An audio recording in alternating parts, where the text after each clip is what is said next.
আমার সাথে চলে আসেন গরম ভাত দিয়ে এরকম লতি কার কার খেতে ইচ্ছা করে, তাই যার খেতে ইচ্ছা করে সে চলে আসেন আমার সাথে। আসসালামু আলাইকুম, সবাই কেমন আছেন? আপনাদের সাথে আছি আমি, মা মেয়ে ঘরোয়া ব্লগ। দূরে এবং কাছে আমার প্রাণপ্রিয় ভাই ও বোনেরা, আপুরা, বন্ধুরা যে যেখানে আছেন, আশা করি সবাই ভালো আছেন, সুস্থ আছেন এবং নিরাপদে আছেন। আপনাদের ছোট বড় সবার দোয়া এবং ভালোবাসায় আলহামদুলিল্লাহ আমি আমার ফ্যামিলির সবাইকে নিয়ে ভালো আছি। তো আজকে একটা ভিডিও নিয়ে এসেছি। ভিডিওটা হলো, আমি ইলিশ মাছ দিয়া কচুর লতি দিয়ে একটি রেসিপি করেছি। রেসিপিটা যদি আপনাদের কাছে ভালো লাগে তাহলে লাইক কমেন্ট শেয়ার করতে ভুলে যাবেন না। গরম ভাতের সাথে জমে যায় এই কচুর রেসিপিটা। কচু না, এটা লতির রেসিপি। লতির রেসিপিটা জমে যায় গরম ভাতের সাথে।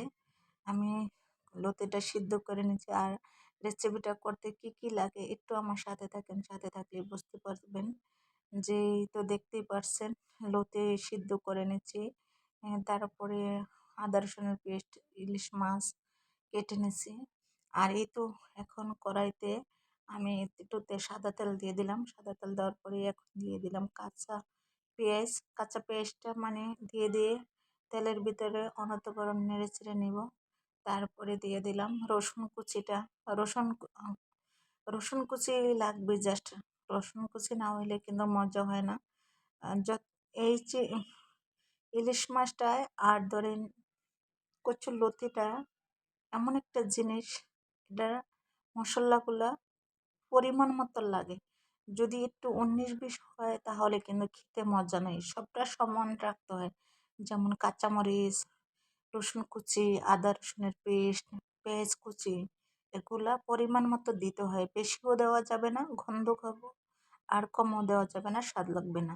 তাই এখন কি করলাম, অনর্গল নেড়ে চেড়ে কি করলাম, যে একটু হলুদের গুঁড়া দিয়ে দিলাম।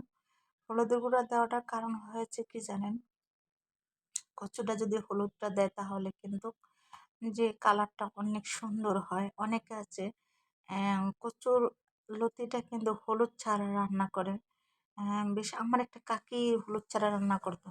আর আর একটু মরিচের ফাঁকি দিয়ে দিলাম কালারটার জন্য, যেমন একটু লাল কালার হবে তার জন্য একটু মরিচের ফাঁকি দিয়ে দিলাম।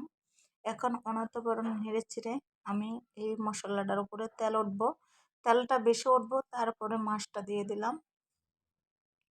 মাছটা কিন্তু মোটামুটি বড় ছিল, আমি সব টুকরা মাছ দিইনি। আমি আরো 2 টুকরা মাছ তুলে রাখছি। কারণ হচ্ছে লতি কম, যদি আমি এত বড় মাছটা দিই তা আসলে মজা লাগবে না। ওই যে এক কথাই বললাম, যেটা যতটুকু পরিমাণ লাগবে জাস্ট অতটুকু পরিমাণে দিতে হবে। একটা লেঞ্জের মাথা আর এক পিস মাছ দিলাম।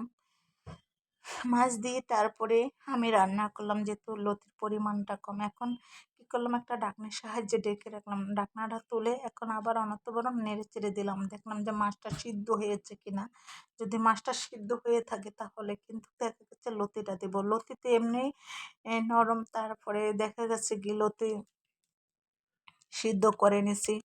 সিদ্ধ করে লতিটা নিলে একটু ভালো হয়, মানে মনে হইতেছে যে গলা ধরে না আর গলা চুলকায় না। গলা চুলকায় না, ও কথায় আছে, লাখ টাকার বউ আনলাই গলায় ধরে না, 1 টাকার কচু কি গলায় ধরে, যা গলায় ধরে। তাই সেরকম একটা কথা। কিন্তু সত্যি কথা বলতে কি, যেন কচুটা সিদ্ধ করে মানে আমার মানে কচুই মুখে এসে পড়ে, লতিটা আসে না কেন একটু বলবেন? যাই হোক, লতিটা একটু সিদ্ধ করে নিলে ভালো হয়। আর আমি একটু ধনিয়া পাতা দিলাম। আমার কাছে না ধনিয়া পাতার সিজনে সব কিছু দিয়ে ধনিয়া পাতা দিতে ভালো লাগে। কিন্তু এই কচু লতি দিয়ে ইলিশ মাছ দিয়ে রান্না করছি, তাহলে কিন্তু ধনিয়া পাতার প্রয়োজন ছিল না। তারপরেও কিন্তু আমি ধনিয়া পাতাটা দিয়ে দিছি। আমার হাতের নাগারে ছিল, তারপরে দিয়েছি। আর একটু পানি দিছি। পানিটা একটু দেওয়ার কারণটা হচ্ছে কি জানেন, যে ভালো করে সিদ্ধ হবে, তাহলে আর গলা ধরবে না।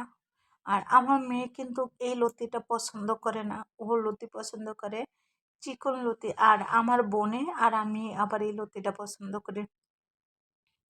আমার মেজো বোনে আর আমি এই লতিটা ভীষণ পছন্দ করি, আমার কাছে খেতে বেশ ভালো লাগে।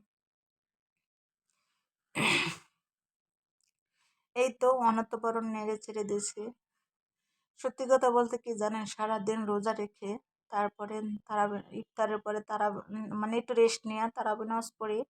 তারাবি নামাজ পড়ার পরে কিন্তু যখন আবার এই বয়সটা দেই আমার আর ভালো লাগে না, মনে হইতেছে না যে আমি বয়স দিই। আরেকটা কথা ভালো লাগতো, কি বলবো, কে বিশ্বাস করবো যে আমার যে ডলার কেটে নিয়ে যায়।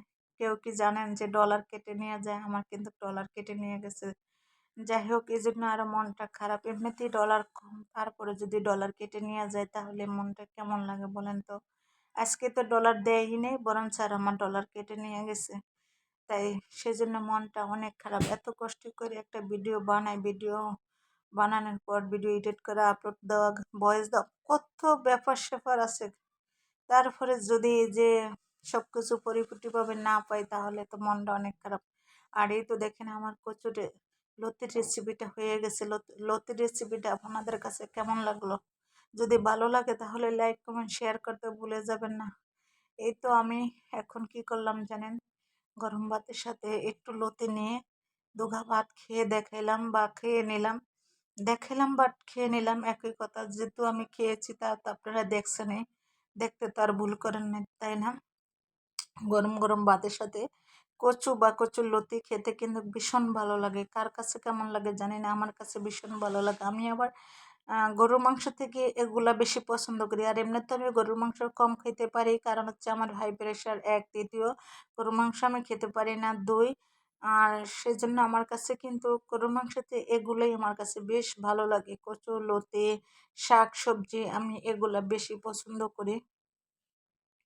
গ্রামে গেলে তাও আমার কিন্তু এই শাক সবজি কচুলতি এগুলা ভীষণ পছন্দ হয়। তাই সবাই ভালো থাকবেন, সুস্থ থাকবেন। আল্লাহ হাফেজ, আসসালামু আলাইকুম।